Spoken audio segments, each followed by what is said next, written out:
वाला सोच वाला। स्वागत छ तपाईलाई स्ट्याटस क्रिएसनमा। तपाईले अहिले हेर्नुहुन्छ स्ट्याटस क्रिएसन। तपाईले भिडियो देखेर थाहा पाइसक्नु भएको छ हामीले कस्तो टाइपको भिडियो बनाउन गइरहेको छौं र कुन म्युजिकमा भिडियो बनाउन गइरहेको छौं भनेर। यदि तपाईले पनि यो म्युजिकमा भिडियो बनाउनु पर्ने छ अथवा यस्तै भिडियो बनाउनु पर्ने छ भने तपाईले सबैभन्दा सुरुमा क्यापकट एप्लिकेसनलाई अन गर्नु होला। क्यापकट एप्लिकेसनलाई अन गरिसकेपछि न्यू प्रोजेक्टमा जानुस् र फोटोमा क्लिक गर्नु होला। तपाईको मोबाइलमा भएको फोटोहरु सिलेक्ट गर्नु होला। तपाईसँग चाहिँ यो भिडियो बनाउनको लागि 9वटा फोटोहरु आवश्यक 12वटा फोटोहरु आवश्यकता पर्नेछ है।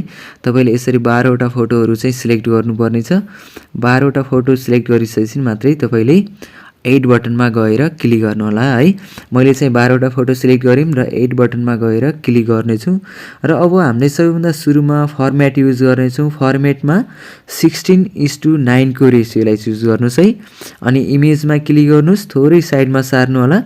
यसलाई चाहिँ हामीले एडिटमा जानुस् अनि रोटेटमा क्लिक गर्नुस्, फेरि नेक्स्ट इमेजमा क्लिक गर्नुस्, रोटेट। तपाईले सबै इमेजलाई चाहिँ रोटेट राख्नु पर्ने छ है। अनि मात्रै हाम्रो यसमा चाहिँ 16:9 को रेशियोमा जान्छ। मैले सबै इमेजलाई रोटेट गर्ने छु। यसलाई पनि हामीले रोटेट, यसलाई पनि रोटेट।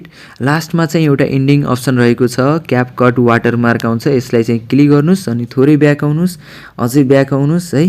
यसमा क्लिक गरेर हामीले डिलिटमा गएर क्लिक गरिदिनुस्। अब फेरि स्टार्टिङमा जानुस् र थोरै ब्याक गर्नुस् अनि त्यसपछि एड अडियोमा जानु होला। अनि त्यसपछि एक्सट्र्याक्टेडमा क्लिक गर्नुस् र तपाईको मोबाइलमा भएको म्युजिकलाई यसलाई चाहिँ इम्पोर्ट गर्नुस् है। इम्पोर्ट गरिसकेपछि अब चाहिँ हामीले ड्युरेसन मिलाउने छौं। फर्स्ट इमेजको ड्युरेसन रहेको छ 1.6 रहेको छ है। 1.6 को ड्युरेसन रहेको छ फर्स्ट इमेजको। अनि त्यसपछि सेकेन्ड इमेजको ड्युरेसन रहेको छ 1.8 को ड्युरेसनमा। हामीले यसलाई 1.8 र त्यस्तै गरेर नेक्स्ट इमेज पनि हामीले 1.8 को ड्युरेसनमा राख्नु पर्ने छ। र फोर्थ इमेज रहेको छ हाम्रो 3.3 है। यसलाई चाहिँ थोरै सार्नु पर्ने छ, अलिकति बाहिरपट्टि है। 3.3 अनि त्यसपछि 1.6 को ड्युरेसनमा राख्नु होला नेक्स्ट इमेज चाहिँ 1.7 है। 1.7 अनि त्यसपछि नेक्स्ट इमेजको ड्युरेसन रहेको छ 1.6 रहेको छ। हामीले यसलाई चाहिँ 1.6 को ड्युरेसनमा राख्ने छौं। अनि त्यसपछि नेक्स्ट गएर हामीले 3.6 राख्ने छौं है। 3.6 अनि त्यसपछि नेक्स्ट गएर हामीले 1.6 राख्ने छौं। 1.6 अनि त्यसपछि नेक्स्ट इमेजको ड्युरेसन राख्नु पर्ने छ तपाईले 5.3 को ड्युरेसनमा। थोरै साइज बढाउनुस् 5.3। यदि तपाईलाई पनि यो म्युजिक चाहिन्छ भने चाहिँ मैले डिस्क्रिप्सनमा लिंक राखिदिएको छु, तपाईले त्यसमा गएर पनि डाउनलोड गर्न सक्नुहुन्छ है। अनि अब चाहिँ हामीले लास्टको सेकेन्ड लास्ट अथवा सेकेन्ड लास्ट हैन, यो चाहिँ हामीले 5.3 राख्यौं। यसलाई चाहिँ हामीले 2.5 राख्ने छौं है। 2.5 यसलाई यहाँनिर मिलाउनुस्। अनि सेकेन्ड लास्टको इमेज रहेको छ 3.0 र लास्टको इमेज रहेको छ हाम्रो 2.4 को ड्युरेसनमा है।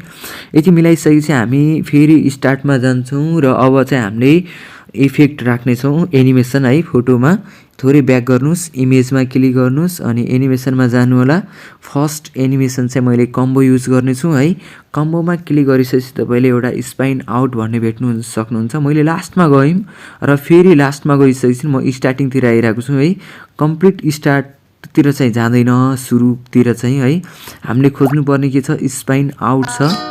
मैले चाहिँ यसमा थोरै साउन्डलाई चाहिँ म्युट गरिम है, किन भन्दाखेरि मैले ड्युरेसन अगाडि नै नोट गरेर राखेको थिएँ। र अब चाहिँ मैले यसमा क्लिक गरिम। फेरि कम्बोमा मैले चाहिँ प्राय सबै इमेजमा चाहिँ पेन्डुलम राखेको छु। तपाईले चाहिँ म्युजिकको आधारमा चाहिँ अरु इफेक्टहरु पनि राख्न सक्नुहुन्छ है। मैले चाहिँ यसमा सबै पेन्डुलम 1 राख्ने छु।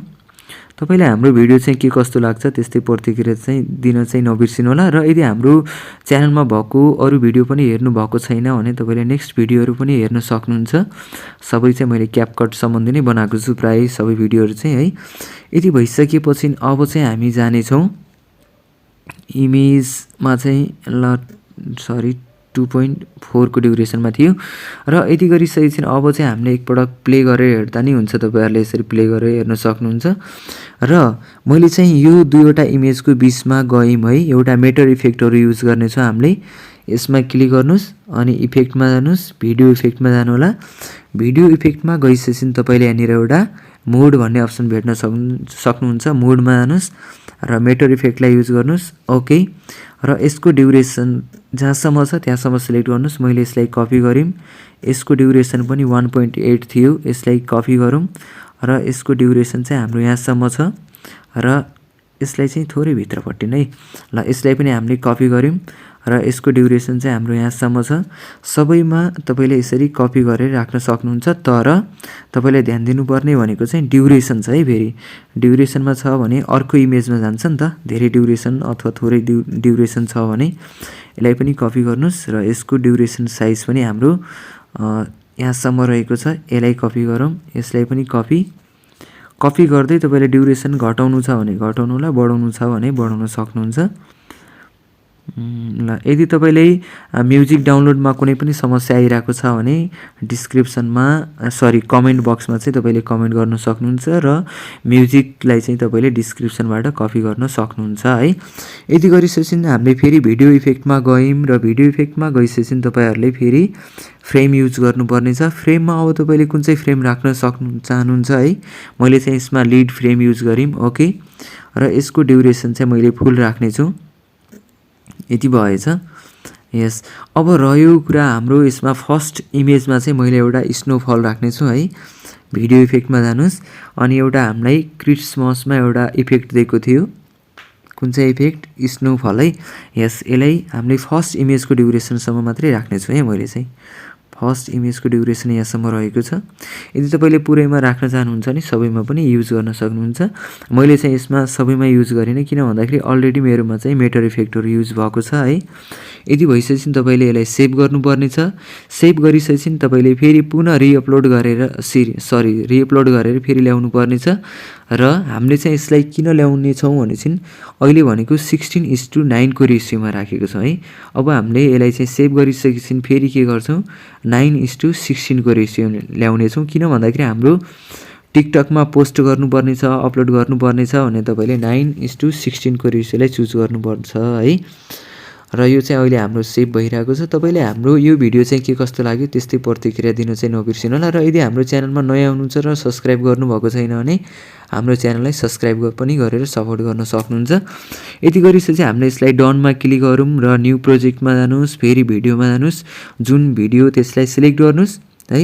अनि त्यसपछि तपाईले सबभन्दा सुरुमा फेरि फर्मेटमा गएर हामीले 9:16 को रेशियोलाई चुज गर्ने छौं अनि भिडियोमा क्लिक गर्नुस् अनि फेरि एडिटमा जाने छौं र रोटेटमा गएर हामीले रोटेट गर्ने छौं है। यो चाहिँ हाम्रो रोटेट भइसकेको छ।